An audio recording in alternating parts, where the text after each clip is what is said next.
Boneworks, one of my favorite games of all time, and I do not say this lightly. The first level you are thrown into upon creating a new game is the break room. At the very beginning of this, you are told to throw objects into either an archive bin or an incinerator bin, and you really get to see how well throwing is in the game and how thought out the physics of each object is in it.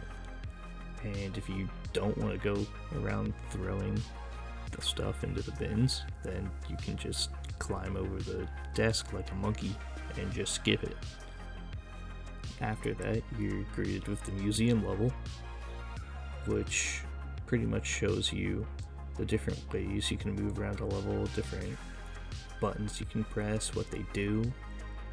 Also shows you all sorts of different physics interactions in the game. Really, it's a pretty good tutorial. It really doesn't even feel like you're forced to play it, really just learning what to do without randomly mashing the buttons. You just kind of go around, press buttons, watch the TVs with the little demo videos, and you're set. The physics in this game is also unmatched to anything I've ever played before as well. You can throw stuff, like there's a basketball that bounces around. You can throw it at objects. You can throw it at the enemies a bunch of times and it'll kill them. And if you higher up, it just bounces. It works like real life. It's pretty cool. Everything feels pretty organic when you're moving around. Really, it's top of the line, I'd say. It's really fun. Now for the main majority of this game, the campaign. So you're playing as this guy named Ford, and you can see your real body, well, your virtual body, the entirety of it almost, as if you were looking through Ford's eyes. You can pretty much feel what he's doing. It's pretty sick. You can get more than 20 hours of playtime with the campaign, and even more if you're thorough. Another thing is that the level design is really cool. It's not very linear at all. There's a bunch of different ways to solve puzzles. There's ways that you can just skip parts of the level. There's different solutions you can do, and sometimes there's even enemies you can just avoid. You don't have to kill everything you see. There's collectibles in all the levels, excluding the first one, the break room. And those collectibles you can use in the same box and just also, collect them to go about 100%ing the game. Some of them are in pretty unique spots that really require a bunch of thinking about how to get them, and some of them you can just flat out miss if you're not that thorough, and it's pretty cool. Also, another thing with that campaign is the OST. I'll play it multiple times throughout this video. It's one of my favorites I've ever heard. Also is really fitting for the type of game it is. The next point I have is the items, enemies, and mechanics of the game. The gunplay feels really good. You probably would think it's something close to like Pavlov or Ghosts of Tabor. It's really smooth, it flows really nice, and it's pretty fitting for the enemies you face in the game. Moving on to those enemies, there's an enemy that might look a little familiar if you ever heard of Half-Life, and that's the headsets. They're pretty much head crabs, and the idea of them's, pretty much the same. They just latch onto your face, try to put you in another virtual reality, and that'll kill you. But they're a little annoying to deal with, but also a little fun. It adds a little variation. The second most notable type in this game is the nobody. Those are the little goofy green guys. Not green, orange. Little goofy orange guys. And they are just there, kind of like puppets. They just move around clumsily, and you can torture them, you can just end them quickly. They're pretty fun to have in a level, but they don't really pose much of a threat. However, there's also zombies.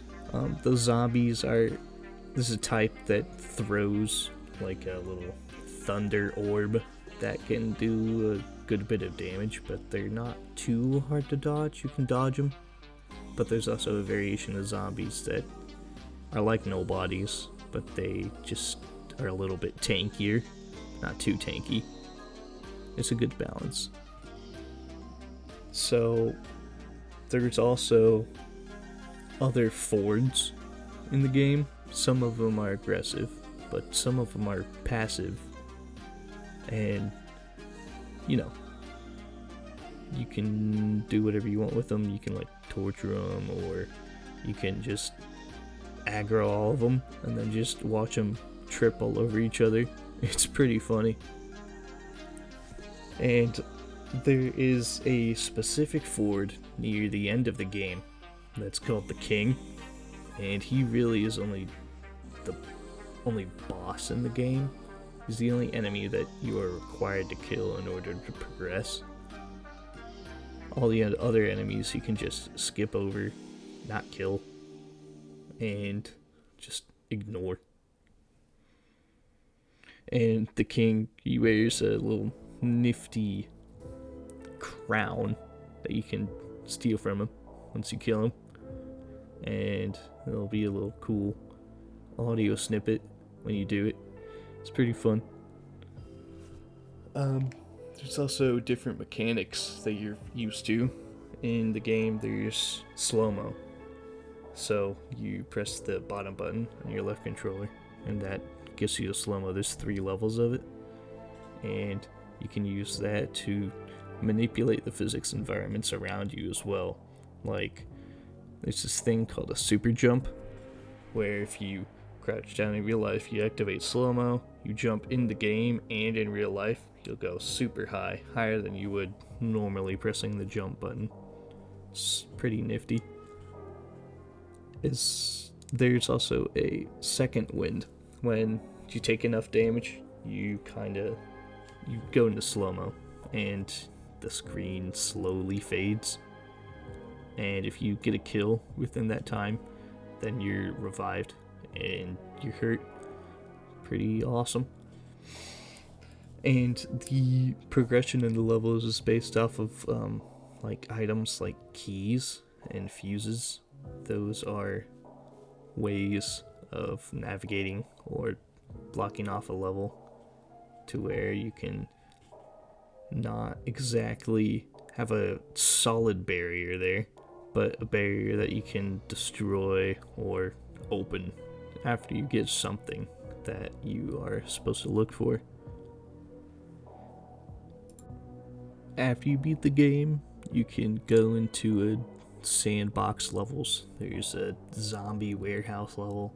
There's a mode where you can play sort of like a COD Zombies type of deal, almost. And then there's also one where you find different fuses to put in a machine to get the cure and turn all the zombies into friendly Fords. The collectibles you use find in the levels, you can use in the sandboxes, so that also adds an incentive to look for those collectibles as well. And it's also just fun to interact with all the stuff that you found in the levels or that you want to do.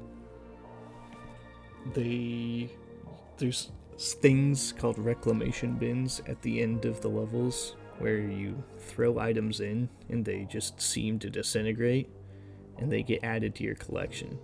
So that also adds incentive to bring weapons or different items to the end of the level with you and not just ditch them when you're out of ammo or when you don't need them anymore.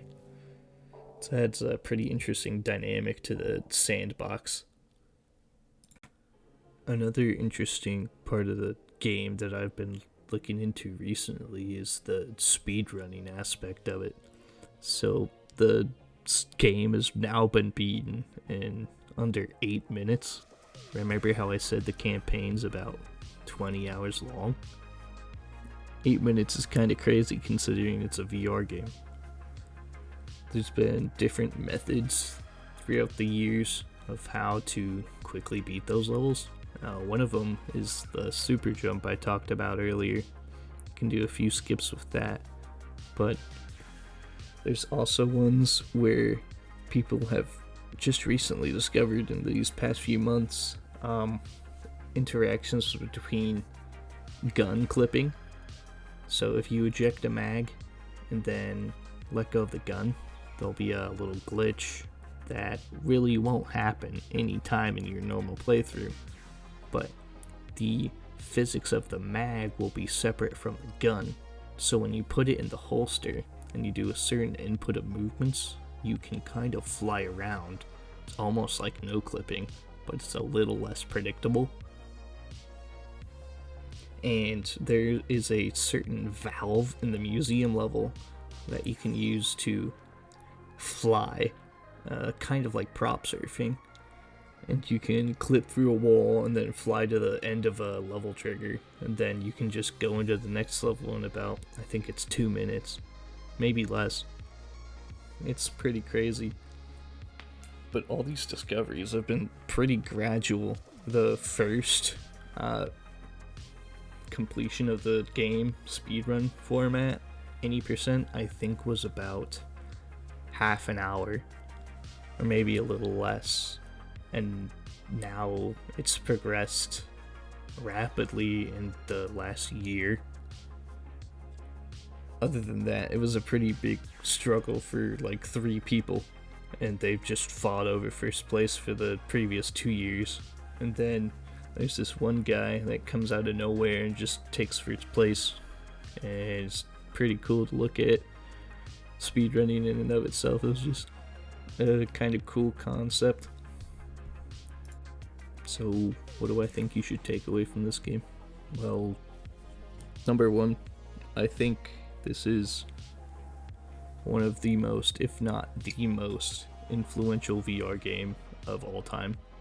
It really set the bar for every VR game after that wants to have physics environments, what it should look like to be good. So, just get the game. I would give anything to play the campaign for the first time over again. It was really cool, really fun. And that's pretty much it. See ya.